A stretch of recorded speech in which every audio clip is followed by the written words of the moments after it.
여러분 안녕하십니까. 티타임의 차정입니다.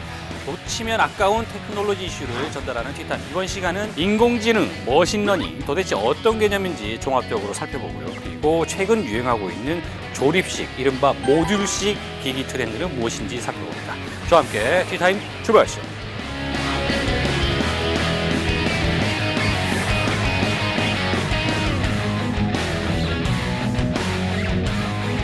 인공지능에 대한 관심이 그 어느 때보다 큰 건 사실이죠. 네네, 굉장히 높죠. 그렇죠. 지금. 인공지능은 제5차 산업혁명을 이끌 것이다. 나만 알고 싶은 IT 소식 티타임, 당신을 위한 IT 뉴스를 정리합니다. 모듈식, 그냥 조립한다는 얘기 아닙니까? 이게 탁 분리가 되는 순간 난리가 났었죠. 대일성 싶은 애들은 떡잎부터 알아본다는 굉장히- 우리나라 말 있지 않습니까? 굉장히 부정. 네, 티트렌드. 선거계에서의 알파고처럼 인공지능을 적용한 스타트업입니다.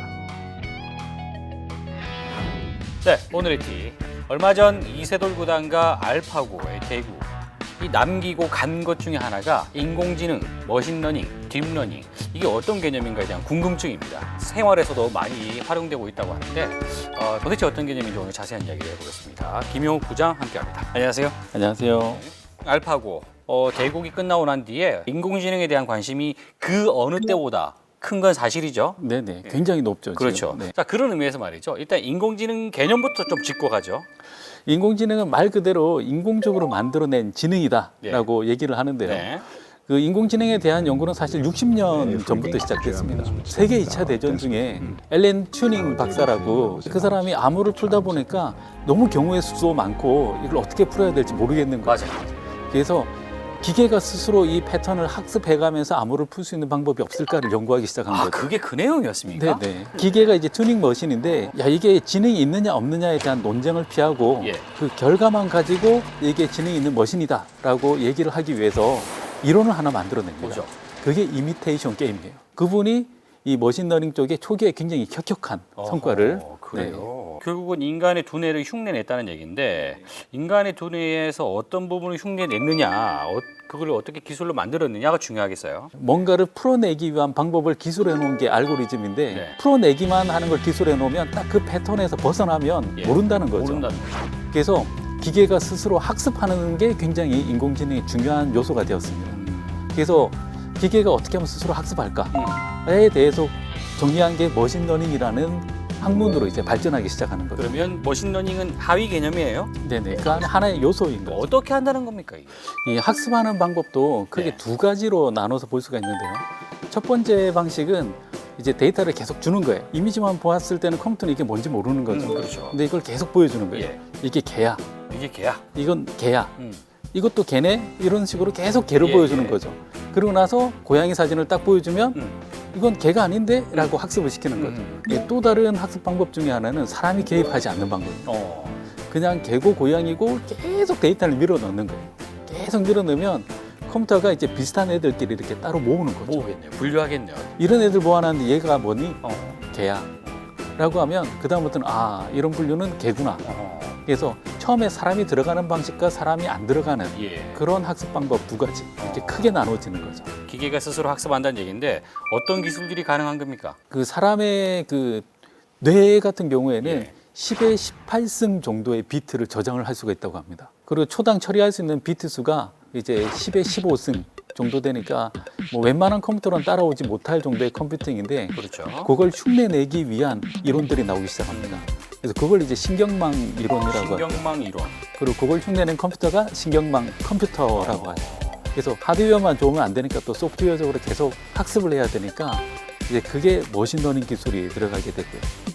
그리고 특정한 영역으로 이제 계속 기계가 최적화되기 시작합니다. 학습도 마찬가지고. 그래서 전문가 시스템 이런 것들도 나오게 되고요. 그다음에 또 사람하고 이제 좀 편하게 이야기를 하거나 하려면 자연어 분석, 그다음에 또 사람이나 사물을 인지할 수 있는 비전 컴퓨팅 이런 기술들이 동시다발적으로 발전하고 있습니다. 그렇군요. 자, 그런 의미에서 이제 머신러닝, 딥러닝은 이미 우리 생활에 와 있다, 사용하고 있다.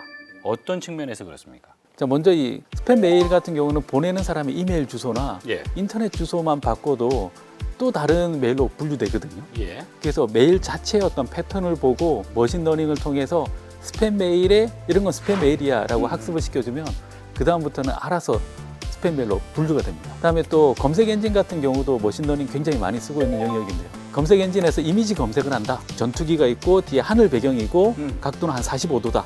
한 대를 찾았어요. 근데 내가 원하는 기종이 이게 아니에요. 그럼 그 상태에서 스페이스바를 딱 누르면 그 밑에 비슷한 종류의 사진들이 쫙 나옵니다. 이건 머신러닝에 의해서 이미지를 미리 다 분류해 놓고 있는 거예요. 이미 많은 데이터를 공부시켜놨다. 그렇죠. 검색 엔진 자체는 인터넷 전체에 있는 데이터를 다운받아서 미리 어디에 저장해 놓고 예. 검색을 하면 저장된 데서 찾아주는 겁니다. 그래서 저장된 데이터에 있는 사진들을 미리 머신러닝으로 다 학습을 해 놓는 거죠. 예. 다른 말로는 이제 거기에 대한 세부적인 정보가 기계 학습을 하고 다 따로 관리를 하고 있다는 거죠. 그렇군요. 티타임을 검색을 해보면요. 요거 하는 티타임. 요거 많이 검색됩니다. 요거. 이게 학습이 안 돼서 그런 거죠? 학습을 시키려면 많은 데이터를 줘야 돼요. 많은 데이터. 네네. 돈을 좀 주면 어떻게 학습이. 네. 글쎄요. 그건 좀 또 알겠습니다. 제공하고 있는 기능 중에 언어 번역이 있거든요. 번역 있죠, 번역. 예, 예. 번역 같은 경우도 머신러닝이 굉장히 중요한 분야 중에 하나입니다. 항상 그 시대나 사회적인 배경에 따라서 언어가 계속 바뀝니다. 그래서 그 바뀌는 상황을 계속 기계 학습을 통해서 이 단어가 지금 이렇게 해석돼 라고 해서 계속 그런 것들이 이제 반영이 돼야 되거든요. 통역, 번역 이런 데서도 사용할 수 있다는 얘기다. 그리고 사실 또 우리가 이제 뭐 SNS에서 사진 같은 거 올리면 뭐 이게 누구다 추정해 주잖아요. 페이스북 같은 경우가 대표적인데 제가 얼마 전에 그 이세돌 구단 사진을 올렸더니 이 티타임에 이제 한 번씩 출연하는 유재석 기자라고 딱 인식을 하더라는 거예요. 그래서 이건 말이 안 된다. 오류가 있겠네요, 그죠? 그게 정확하게는 머신러닝 기술인지 저는 의문을 갖고 있습니다. 사람의 얼굴에 대한 지문값을 가지고 있는 거죠. 그래서 그걸 분석하는 알고리즘은 따로 있습니다. 그거는 좀 더 확인할 필요가 있을 것 같습니다. 그러면 비즈니스 영역에서 말이죠. 업무 영역에서는 어떻게 인공지능이 쓰이고 있습니까? 타코마 고등학교라고 미국에 있는 고등학교인데 예. 그 졸업률이 55%밖에 안 되는 학교였습니다. 그래서 그 학교는 뭐 보면 선생님이 아니라 거의 우피 골드버그 가서 오 해피데이를 해야 되는 그런 학교였죠. 근데 머신러닝 기술을 거기다가 집어넣었죠. 각각의 학생들의 개별적인 성적들을 분석한 거죠. 그래서 개개인의 맞춤형 학습 서비스를 제공하기 시작한 겁니다. 그리고 그 결과물도 선생님들이 자기가 사용하던 그런 컴퓨터에서 바로바로 확인할 수 있게끔 한 거죠. 그렇게 했더니 졸업률이 75%까지 올라갑니다. 비슷한 사례로는 또 의료 쪽에 또 사용되는 네. 사례들도 있는데요. 지속적으로 환자를 계속 관찰해야 되고 거기서 나오는 데이터하고 또 풍부한 또 의료 지식들 그걸 또 계속해서 뭔가 분석을 해야 되거든요. 예. 그런 것들도 역시 중간에 머신러닝과 그리고 또 자연어 학습 기능이 들어가 있는 시스템이 들어가서 몇 번 환자 상태가 어떤데 어떤 약을 처방하면 좋을 것 같아. 과거에 이러이러한 약품을 처방을 했더니 이렇게 상태가 호전되었습니다. 라고 알려주기 시작하는 거죠. 그 다음 사례는 또 엘리베이터입니다. 엘리베이터. 요즘에도 한국에도 지금 큰 건물들이 많이 세워지고 있는데 네. 건물이 커지면 안에 엘리베이터도 같이 커지는 거죠. 그러다 보니까 고장나면 수리하기가 너무 힘든 겁니다. 그래서 제일 좋은 거는 고장나기 전에 수리를 하는 겁니다. 엘리베이터에 중요 부품들의 센서를 다 달았어요. 그래서 거기에서 나오는 데이터하고 이상 증상의 데이터를 계속 머신러닝을 했더니 A, B, C의 어떤 수치가 나오면 고장날 확률이 30%. 내일쯤 고장 날 거야 라고 이제 막 쌀 뿌리고 자기가 예측하기 시작하는 거죠. 그렇군요. 또 다른 사례 뭐 있죠? 일본 사례인데요. 예. 암소에 예. 발에다가 발찌를 채웠어요. 발찌. 그냥 간단한 진동 센서거든요. 근데 여기서 나오는 데이터를 계속 수집을 해서 클라우드에서 분석을 해봤더니 이 암소가 이제 짝짓기를 할 수 있는 가임기가 되면은 운동량이 훨씬 더 많아진다는 걸 발견한 거죠. 그래서 보통은 이제 따로따로 기르다가 그때 되면 이제 건장한 소를 데리고 가서 짝짓기를 시키는 거고. 그걸 했더니 일단 가임기를 확인하는 작업은 거의 95%까지 올라갔고 그리고 실제로 임신에 성공하는 건 67%까지 올라갔습니다. 인공지능이 암울한 미래를 얘기할 때 항상 들어가는 게 윤리입니다. 윤리. 알파고도 딥마인드가 구글에 이제 인수될 때 윤리위원회를 설치해 달라라는 얘기를 먼저 했다 그러더라고요. 인공지능이 최종 판단까지 하게끔 내버려둬야 되냐에 예. 대해서는 저는 아직까지는 부정적인 단계입니다. 왜냐하면 뭐 구글의 뭐 자동차 이런 얘기도 하고 사고도 나고 뭐 여기에 4명 있고 여기 1명 있는데 누구 1명을 쳐야 된다. 그러면 사람이 저건 쪽을 칠 거냐? 근데 또 이 1명이 만약 임산부다. 그럼 또 4명을 칠 거냐? 이런 얘기들이 나오기 시작했거든요. 맞아요. 그래서 항상 최종적인 단계에서는 뭔가 인간의 판단이 필요하지 않나. 그러면 이제 앞으로 말이죠. 인공지능이 우리가 미래를 생각을 해본다면 어디까지 갈 것이다. 지금 당장 뭐 10년 뒤, 20년 뒤 어떻게 보십니까? 모바일 혁명 이런 얘기들을 많이 했었잖아요. 네. ICT 혁명, 그게 뭐 제4차 산업혁명이다라고 얘기를 하고 있는데 인공지능은 제5차 산업혁명을 이끌 것이다. 지금 현재 일어나고 있는 모든 산업이나 아니면 뭐 장치나 이런 것들이 인터넷에 연결되는 것까지는 지금 일어나고 있는 현상이에요. 근데 여기서 나오는 데이터를 가지고 이제 또 무엇을 할 것인가, 그리고 또 어떻게 발전해서 또 산업이 어떻게 발전될 것인가 하는 것들은 그 다음 이야기라는 거죠. 따지고 보면 결국 우리가 얘기 많이 했던 사물 인터넷 또는 스마트 시티, 이 결국 다 센서의 문제잖아요. 이 센서에서 주는 정보들을 바탕으로 해서 뭔가 판단을 하는 것까지 이어지는 건데, 그 판단하는 것, 그 역할들을 인공지능이 하면 사람은 좀 더 편의성을 더 높일 수 있다, 이렇게 보는 거죠. 항상 강조하는 것 중에 하나가 홍익인간의 정신이지 않을까. 홍익 인간의 정신, 사람을 널리 이롭게 한다라는 네, 이 갑자기 홍익 인간의 빨개지네요. 정신, 예, 굉장히 중요한 이 이념을 말이죠. 티타임에서 전 세계에 퍼뜨리는 역할을 한번 해보도록 하겠습니다. 제가 꼭 전하도록 하겠습니다. 알겠습니다. 자, 인공지능 생활 속 그리고 비즈니스에 이미 적용돼 있다. 준비해 주신다고 대단히 감사하겠습니다. 고맙습니다.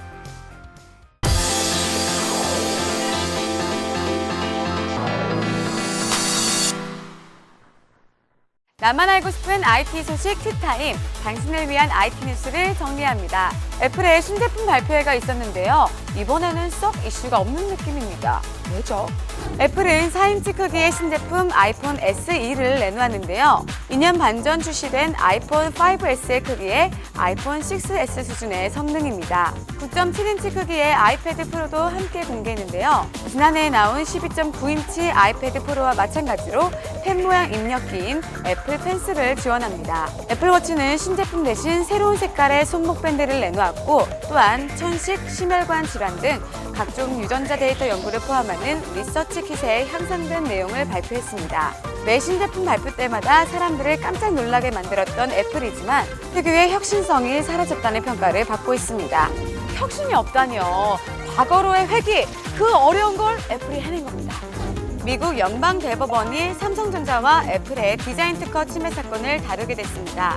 삼성전자는 지난해 12월 미국 대법원에 애플과 다투고 있는 디자인 특허의 범위와 디자인 특허 침해 시 손해배상액을 산정하는 방법에 대해 상고 신청했는데요. 연방대법원은 삼성전자의 요청을 받아들여 오는 10월 초부터 상고심 구두변론을 진행하게 됩니다. 지난해 5월 연방항소법원은 삼성전자의 5억 4,800만 달러의 손해배상액을 애플에 지불하라고 판결한 바 있는데요. 연방대법원은 해당 손해배상액 중 디자인 침해와 관련한 3억 9,900만 달러에 대해서만 재심의하게 됩니다. 한편 미국 대법원이 디자인 특허 사건을 다룬 것은 1890년대 카펫에 관한 소송 이후 처음입니다. 비슷한 듯 다른 두 제품의 특허 전쟁, 언제까지 계속되나요? 올 8월부터 지상파 DMB를 지금보다 한층 선명한 화질로 즐길 수 있게 됩니다. 지상파 DMB 특별위원회는 지상파 DMB를 HD로 송출함에 따라 화면이 현재보다 12배나 선명해질 것이라고 밝혔는데요. 6월 HD 시험 방송을 거쳐 브라질 올림픽이 열리는 8월에는 수도권부터 고화질 본방송에 들어가게 됩니다. 구글은 미국 연방교통당국에 운전대나 페달이 없는 자율주행차를 시판할 수 있도록 특별 허가 절차를 도입하는 법규 개정을 제안했습니다. 현재 일부 주의 현행 법규상 비상시에는 사람이 통제권을 행사할 수 있도록 운전자가 타고 있어야만 합니다. 구글이 특별 허가를 받기 위해서는 의회가 법률을 제정해 관련 규제와 특별 허가 절차에 대한 권한을 연방 정부에 부여해야 하는데요. 하지만 최근 구글 무인 자동차와 버스가 부딪히는 사고로 자율주행차의 안정성에 대한 논란이 커지고 있어 향후 상황은 지켜봐야 할 것으로 전망됩니다. 전 국민의 맞춤 IT 사랑방 티타임. 여러분의 스마트한 생활을 위해 위클리티 더 알찬 소식으로 돌아올게요. 안녕!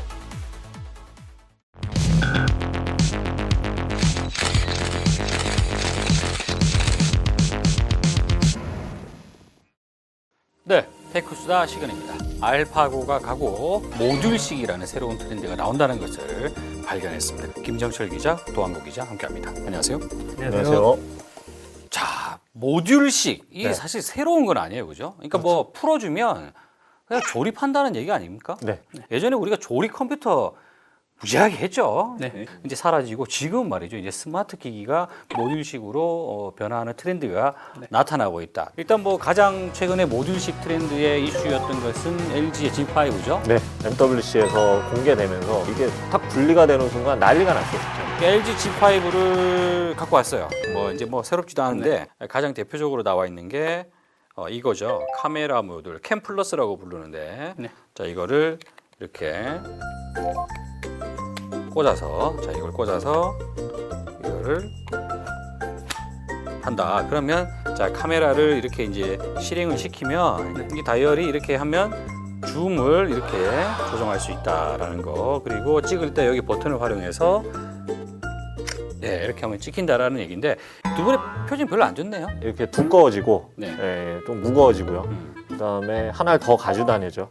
모듈을. 그렇죠. 뺀 거를 갖고 다녀요. 그렇죠. 예. 그러다 보니까 휴대성이나 그런 측면에서는 좀 단점이 있죠. 근데 뭐 8만 원이라는 가격을 본다면 뭐 그 정도에서 그런 기능을 가진 뭐 카메라는 없으니까요. 근데 LG가 말하는 거는 이 영역을 이제 공개를 해서 다양한 제품들이 서드 파티 이제 제3의 스타트업이나 회사들에서 만들어 주기를 바라고 있어요.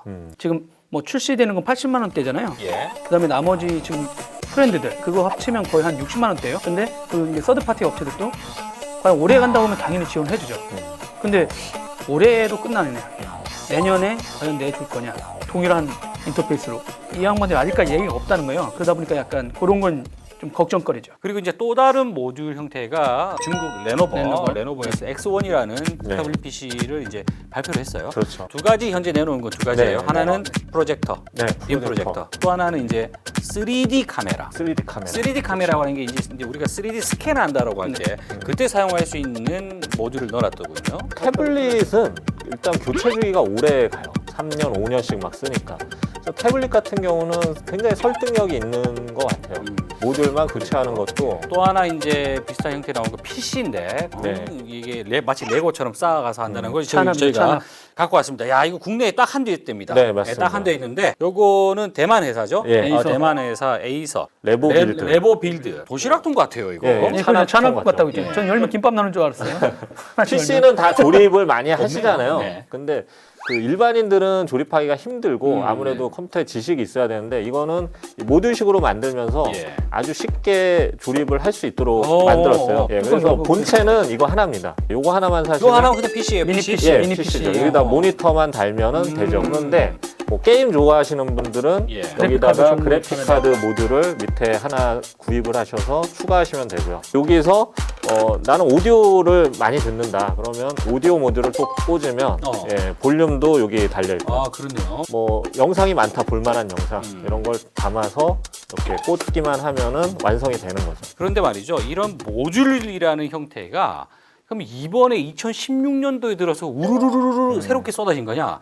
과거에도 있었다면서요. 과거에 있었죠. 일단은 옛날에 노트북 쓰시던 분들은 그 PCMCIA 슬롯이라고 이제 노트북 사면 옆에 구멍이 좀 뭐가 하나 있어요. 그래서 그걸 빼보면 아무것도 안 들어있어요. 근데 여기에다가 사실 뭐 다른 그 슬롯 모듈 같은 걸 사서 끼면은 네. 이게 뭐 업그레이드 되는 거예요. 예, 메모리 카드도 되고 USB가 좀 부족하신 분들은 USB도 추가가 되고 이런 형식으로 모듈식으로 이미 만들어서 필수적으로 들어가다시피 했어요. 기능을 추가로 이제 확장시킨다라는 네, 그런 네. 개념이 되겠는데 과거에 PDA 시절에도 말이죠. PDA 시절 PDA 시절에도 그런 게 그렇죠, 있었는데 그렇죠. 전혀 대중성이 없었어요. 그 핸드스프링사의 바이저라고 네. 이게 이제 1999년도에 우리나라에서도 수입이 됐었어요. 2001년도인데 모듈이 무려 60가지가 나왔었어요. 어이구. 예, 이거를 모듈을 끼는 거에 따라서 다 가능을 했죠. 그런데 그러니까 고장도 좀 잦은 편이었고 고장도. 에러도 좀 있는 AS 하기 편이었고 힘들고. 예, AS도 좀 힘들었고 예, 그런 문제점이 있어서 3년만 나오다가 그 이후에는 그렇죠. 이제 단종이 됐죠. 그거야말로 아무도 모르는 실험을 혼자 한 거군요. IBM 호환 PC라는 얘기 많이 들어보셨을 거예요. 뭐 CPU는 인텔 계열 걸 쓰고 운영 체제는 뭘 쓰며 뭐 부품은 어떤 걸 해가지고 부품이 다 표준화된 거예요. 그런 시도들이 이제 전체 PC 시장에서 막 움직였다가 아 스마트폰은 그럼 안 될까? PC 형태로 표준화시켜 버리면 어떨까 하는 실험들을 한번 해보는 거죠. 그런 형태가 지금 최근에 이제 등장했다고 봐야 되나요? 아니죠. 아닌가요? 구글이나 뭐 이런 회사들이 원하는 거는 모든 제조사들이 모든 부품이 호환되게 서로 만들어줬으면 하는 게 있는데 지금 보시면 아시겠지만 에이서는 뭐 에이서 것만 꽂을 에이서 수 것만, 있고 G5도 뭐 다른 데 꽂을 수가 없고 아, 이건 어떻게 보면은 자기의 그 액세서리를 좀 더 예. 많이 팔고 확장하겠다는 개념에 가까운 거지 현재 뭐 사용자들을 위해서 뭐 완전히 규격 통일을 해서 예. 뭐 자원을 아끼고 업그레이드를 쉽게 하고 이런 개념은 사실 옛날 PC 업그레이드 외에는 좀 드물죠. 그렇군요. 예. 그러면 이거 우리가 지금 모듈 형태의 트렌드라는 게 네. 사용자가 원한 겁니까? 그리고 아라 프로젝트 같은 경우 타겟이 전체 사용자층은 아니에요. 원래 개발도상국 예, 쪽. 그쪽에 너무 저가에 안 내놓는 거예요. 제조사들이 돈이 안 되니까. 그러다 보니까 그럼 어떤 형태로도 저를 가려면 어떻게 하면 될까라고 운영체제 입장에서도 한번 고민을 해본 거죠. 예. 이게 확장이 되면 IoT 파트에 그쪽에는 특별한 부위만 빼가지고 꼈다 뺐다 할 수 있으면 훨씬 유리하죠. 아무래도 사물 인터넷 자체가 결국 스마트 시티만 생각해 본다면 네. 그렇죠. 모듈 형식은 필요할 수밖에 없겠군요. 그럼요. 어. 예. 예를 들어서 구글이 뭐 스마트 글래스도 만들고 예. 또 웨어러블 기기 쪽도 만들고 스마트폰도 만드는데 사실 그게 모듈화 된다면 스마트폰 쓰던 거를 웨어러블에도 붙이고 글래스에도 붙이고 여러 가지로 사용할 수 있어서 자기들 생각에는 그게 굉장히 좋은 생태계라고 생각을 하는 거죠. 하지만 다른 회사들에서 왜 내가 해야 되지? 그렇죠. 라고 판단해버리면 이 실험은 끝나버릴 수도 있다는 수도 얘기군요. 있죠. 예, 예. LG가 G5를 원체 잘 팔고 1등으로 올라서면 성공할 수도 있죠. 그 말은 다른 말로 하면 소비자들이 이거에 대해서 필요성을 많이 느끼게 된다면 그렇죠. 네. 시장을 움직일 수밖에 아까 말씀한 대로 없다는 얘기죠. 진짜 신선한 아이디어가 툭 튀어나왔어요. 그 사람들이 그 제품을 하려면 반드시 G5가 필요하다. 오히려 서드 파티 그걸 쓰고 싶어서 이 폰을 찾을 수도 있다는 거죠. 그렇겠네요. 그러면 이 지금 이런 거 나오면 좋겠다 하는 게 뭐가 있을까요? 저는 뭐 사람 공격하는 레이저 같은 거 달리는 좋겠고 사실 스마트폰의 기능성은 앱에서 많은 게 이루어지기 때문에 근데 하드웨어적으로 필요한 게 뭐냐 했을 때 사실은 모든 분화된 기능들이 이 생활가전을 제외하고는 웬만한 거는 스마트폰에 지금 다 들어가 있어요. 그래서 이 LG가 도대체 어떤 기반한 기능을 우리한테 알려줘야 되는데 그게 관건인 것 같아요. 가장 큰 관건은. 이 모든 지금 이 LG가 그럼 굉장히 큰 지금 네, 책무를 거의 이세돌급의 알파고급의 예. 그 진짜 이걸 확장을 시키려면 그 다음 후속타가 제품 나올 때쯤 되면 연단한 메시지가 딱 나와야 될 시점이라는 거죠. 안 그러면 그냥 자기 머릿속에 생각한 친구들만 있는 그럼 거예요. 아직 나오지도 않았는데 벌써부터 그런 얘기를 방금 그럼 할 때쯤 되면은 한 1년 지켜보시고 새로운 어떤 그게 안 나타나면 대립성 싶은 애들은 떡잎부터 알아본다는 굉장히- 우리나라 말 있지 굉장히 않습니까? 부정 네. LG를 싫어하십니까? 아닙니다. 저는 LG를 사랑합니다. 이상하죠. 역시 관건은 획기적인 아이디어 아니면 완전히 저렴한 가격. 해외 보면 그 인디고고나 킥스타터 같이 다양한 아이디어를 가지고 사람들이 뭐 올려놓으면 근데 LG가 실제 그런 비슷한 적을 한 적이 있어요. 아이디어 오. 공모전 같은 걸 해서 예. 뭐 이상한 아이디어도 많았지만 좋은 아이디어도 쏟아졌거든요. 그래서 그냥 이번에도 사실 그런 플랫폼을 하나 만들어 놓고 프렌즈 아이디어를 항상 뭐 개방하고. 개방합니다. 뭐 이런 식으로 하면 대학생들도 한번 도전해보고 맞아요. 아이디어를 내주면 아이디어는 LG가 갖고 있는 생태계 속에서 그런데 빨리빨리 그런 만들 수 의미에서 있죠. 그 1박 2일 해코톤 한번 해보면 어떨까라는 걸 티타임에서 제안을 드립니다. 네. 오늘 모듈식 관련돼서 한번 살펴봤는데 여러 가지 형태의 시도가 나오고 있다는 건 일단 긍정적. 네. 하지만 시장에서 성공할지 안 할지는 모르겠다. 물음표. 앞으로 어떻게 될지 좀 지켜보면 재밌을 거다라는 말로 마무리하면서 테크수다 다음 시간에 다시 돌아오겠습니다. 고생하셨습니다. 지난번에 MWC에 말이죠. 한국 어떤 여성분이에요. CEO가 여성분인데 그분이 스타트업 부스에서 뭘 보여줬냐면 스마트폰을 딱 띄우면요. 이게 전기 충격기로 변신하는 거. 이거 보셨죠? 딱 장착하잖아요. 그럼 위에 전기 충격기가 발생해서 딱 누르잖아요. 그럼 나쁜 놈 나왔으면 호감을 해요. 그것도 모듈 아닙니까? 그것도? 그러니까 그동안 이제 액세서리라고 해가지고 요 뒤에 나오는 단자쪽 야, 이거 사람들이 여기 거리 곳곳에서 많이 쓰러지겠네 보니까. 근데 전기 충격기를 그냥 가져다녀도 되는 거 아닌가? 가방에 있잖아요. 또 별 차이 가방에 없을 것 자칫 잘못해서 이제 스마트폰 꺼내려고 했는데 좀 나왔는데 전기 충격 끼고 이러면 얼마나 좀 그렇습니까? 술 취해서 잘못 자기가 가는 이런 네. 현상이 발생할 수도 있어요. 위험할 수도 있겠네요. 더 기회는 한번 해보신 거죠. 뭐 LG가 그렇게 독일을 좋아하지 않는 것 같아요. 별 관심이 없는 아니 것 뭐 요것도 더 기회에서 달라갔는데 안 준다 그랬는데 티타임에서 달라 그랬더니 3초 만에 바로 오케이 했다라는. 예. 그런 2초 만에 2초 만에 그냥 아름다운 삐지 흘러가야 돼요, 삐지. 그러면서 바로 그 김종철 편집장이 저한테 메신저를 주셨어요. 더 기업 역시. 문을 닫아야 되겠습니다. 뭐 이렇게 얘기를 했는데 안 해줘. 여러분 티타임 그만큼 항상 영향이 있는 새로운 거죠. 제품에 대한 첫 번째 리뷰는 더 기어에서. 네. 왜냐면 저희는 하고 싶어도 못하기 때문에 항상 더 기어에서 했으면 좋겠다라는 네. 생각이 듭니다. 왜냐면 여기서 우리가 함부로 얘기할 수 없어요. 잘 안 될 또 것이다 내게 볼까요? 얘기했는데 잘 되면 그때 뭐 하실 거예요? 저또 먹어야죠. 저는 불가능하고 제가 봤을 때 배터리 먹고. 여기서 얘기 잘못하시면 소송당할 수 있어요. 소송당할 수 있기 때문에 자 어쨌든 새로운 도전 자 모두씩 파이팅을 외치면서 티타임은 근데 또 마무리가 또 안 되네요. 또 마무리가 안 좋아요. 자 그럼 이 안에 김밥이 있었으면 좋겠다 이런 말 하시면 너무 이상하게 NG거리도 많이 안 나오네요. 너무 오늘 좀 심각하네요. 네. 녹화도 30분밖에 안 됩니다. 뭐 한마디 더 기가 할까요? 막히네요.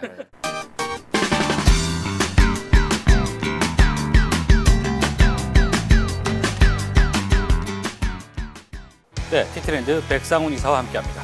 안녕하세요. 네, 안녕하세요. 자, 첫 번째 아이템 어떤 겁니까? 아무래도 4월 달이 네. 선거 이슈도 있고 선거 있죠. 최근에 또 알파고 음. 전 국민의 관심은 알파고 미국에 알파고가 있대요. 아, 진짜 알파 있습니까? 하이스쿨이 있답니다. 네. 그래서 그 부분을 가지고 했는데 피스칼 노트라고 하는 일종의 선거계에서의 알파고처럼 인공지능을 적용한 스타트업입니다.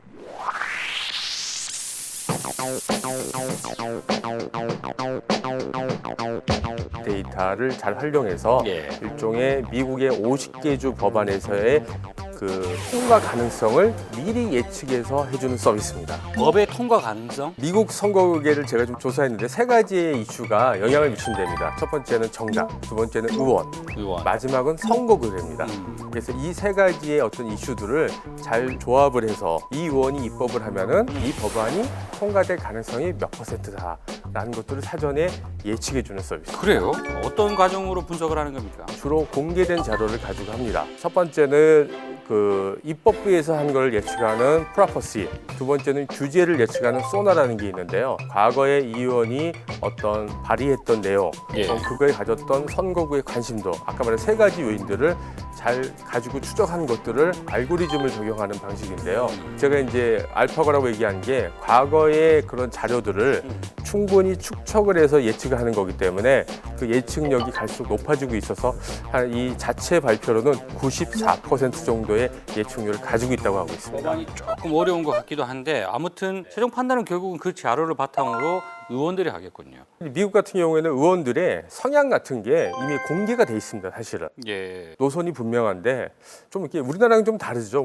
약간 우리나라에 적용하기는 조금 애매할 것 같다는 다르죠. 생각이 환경이 좀 많이 들고요. 다릅니다. 이 창업자 히스토리가 좀 재밌는데요. 일단은 우리 교포 팀항이라는 건데요. 이 친구는 16살 때에 그 오바마 현재의 그 지역의 선거구 운동 보조원으로 발탁이 됐습니다. 그래서 아마 그런 정치적인 배경 때문에도 그렇고 언론의 조명을 많이 받았고요.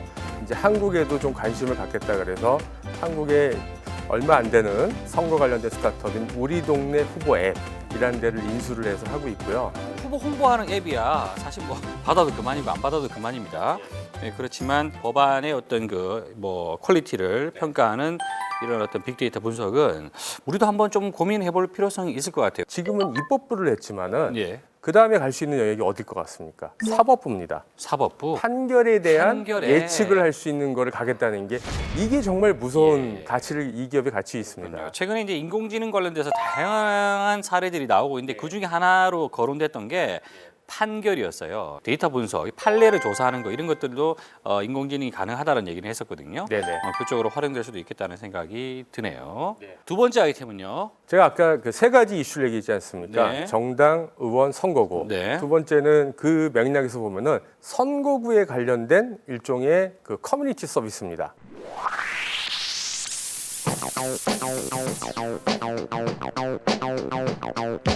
이 서비스는 어떤 특정 정당을 하는 게 아니라 유권자들이 자유롭게 그 관심사를 논의할 수 있다는 게 이 서비스의 큰 장점입니다. 아, 그래요? 네, 근데 원래 이 서비스 자체가 예. 그런 목적으로 만들어진 건 아니고요. 그러니까 뭐 동창회, 특정한 커뮤니티들끼리 모여서 하는 건데 이게 한번 그 선거에 그 활동해서 2번 정도 성공 사례를 낳고 나서부터는 예. 급격하게 선거로 이동하고 있는데 특히 기성의 정치인과 신인이 나가 있는데 분명히 기성 정치인이 어드밴티지가 많은데 유권자들이 이 신인이 갖고 있는 이슈를 중점적으로 밀어가지고요.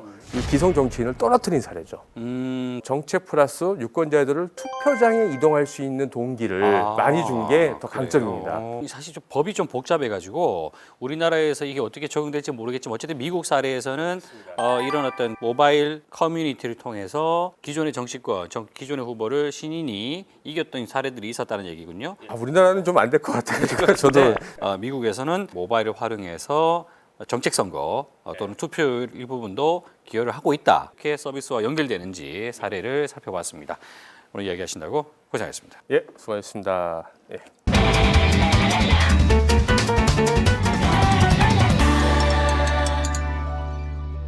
네, 티타임 오늘은 이 인공지능, 머신러닝 이게 어떤 개념인지 한번 종합적으로 살펴봤는데요. 인공지능이 굉장히 멀리 있는 것 같지만 사실은 실생활에서 쓰고 있다는 점. 그렇기 때문에 인공지능에 대해서 관심을 가져보신다면 스마트폰이나 태블릿 PC 이런 것들 이용할 때 보다 더 재미있을 것으로 생각됩니다. 다음 주에 더 좋은 이슈로 찾아뵙겠습니다. 고맙습니다.